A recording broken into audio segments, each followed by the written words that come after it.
Danes smo se držali dobrodelnega turnirja v Radgoni, kjer smo odigrali 3 tekme. Osvojili smo tako rekoč prvo mesto, sicer fantje so igrali dobro, na začetku malo prestrašeno, to pa so spretno preigravali in zabijali gole. Najboljše mi je bilo proti Radgoni.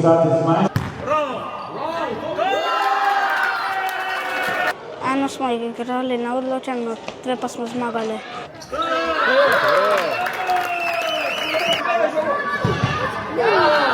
Dobri smo bili, pa ful dosti golov smo dali, pa Domen je dal 2 gola, pa Jakob, pa Filip enega.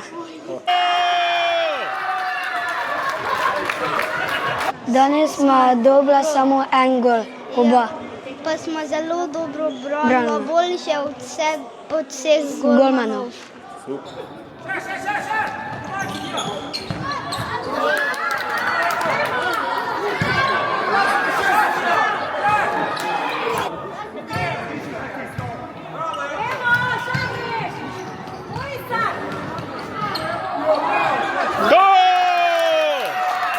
Ponosen sem na svojo ekipo in se vidimo.